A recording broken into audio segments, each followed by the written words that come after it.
پھر آپ فرماتے ہیں اللہ تعالیٰ متقی کو پیار کرتا ہے.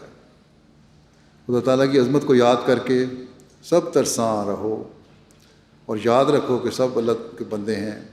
خوف رہے تمہارے دل میں.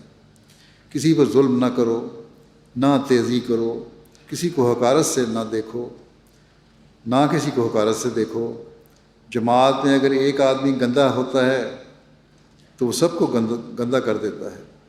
اگر حرارت کی طرف تمہاری طبیعت کا میلان ہو تو پھر اپنے دل کو ٹٹولو کہ یہ حرارت کس چشمے سے نکلی ہے. یہ بہت نازک مقام ہے، یہ مقام بہت نازک ہے، یعنی جلدی غصہ میں آنے والا ہے. اگر طبیعت ہے تو پھر اپنا جائزہ لو کہ یہ تو گرم طبیعت تمہارے تکبر اور انا کی وجہ سے تو نہیں، یہ کچھ ظاہر ہو رہا ہے تمہارے سے، کیونکہ بات بات پر انا اور تکبر کی وجہ سے انسان کو غصہ آتا ہے اور اللہ تعالیٰ کو یہ پسند نہیں. پھر اس بات کی نصیحت فرماتے ہوئے کہ خدا تعالیٰ کے عطا کیے ہوئے قوا اور طاقتوں کا جائز استعمال ہی متقی کی نشانی ہے، اور ان کے جائز استعمال سے ہی مومن ان طاقتوں کی نشو و نما کرتا ہے اور اللہ تعالیٰ کے فضلوں کو حاصل کرنے والا ہوتا ہے.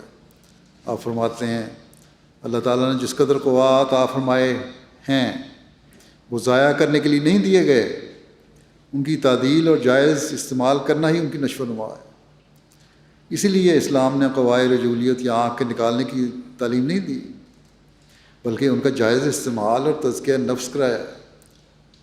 جیسے فرمایا قد افلح المؤمنون، اور ایسے ہی متقی کی زندگی کا نقشہ کھینچ کر آخر میں بطور نتیجہ یہ کہا وَأُولَٰئِکَ هُمُ الْمُفْلِحُونَ، یعنی وہ لوگ جو تقویٰ پر قدم مارتے ہیں، ایمان بالغیب لاتے ہیں، نماز ڈگمگاتی ہے پھر اسے کھڑا کرتے ہیں، خدا کے دیے ہوئے سے دیتے ہیں،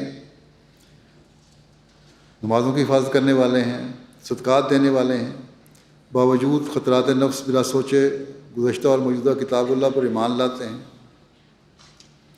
اور آخرکار وہ یقین تک پہنچ جاتے ہیں. یہی وہ لوگ ہیں جو ہدایت کے سر پر ہیں. وہ ایک ایسی سڑک پر ہیں جو برابر آگے کو جا رہی ہے اور جس سے آدمی فلاح تک پہنچتا ہے. بس یہی لوگ فلاح یاب ہیں جو منزل مقصود تک پہنچ جائیں. وہ کون ہیں؟ وہی جو اللہ کے بھی حق ادا کر رہے ہیں اور بندوں کے بھی حق ادا کر رہے ہیں. وہی منزل مقصود تک پہنچتے ہیں اور راہ کے خطرات سے نجات پا چکے ہیں. سمجھو کہ اللہ تعالیٰ نے تمہیں بچا لیا. اس لیے شروع میں ہی اللہ تعالیٰ نے ہم کو تقویٰ کی تعلیم دے کر ایک ایسی کتاب ہم کو عطا کی جس میں تقویٰ کے وصایا بھی دیے. سو ہماری جماعت فرمایا، سو ہماری جو بیان فرمانے کے بعد فرماتے ہیں کہ سو ہماری جماعت یہ غم کل دنیاوی غموں سے بڑھ کر اپنی جان پر لگائے کہ ان میں تقویٰ ہے یا نہیں. بس ہمیں اپنے جائزے لینے چاہیے کہ کس حد تک ہم ان معیاروں کو حاصل کرنے کی کوشش کر رہے ہیں. پھر اہل تقویٰ کی ایک شرط آپ نے یہ بیان فرمائی کہ وہ غربت اور مسکینی میں زندگی بسر کرتے ہیں، اور جماعت کے افراد کو بھی ایسا ہی ہونا چاہیے.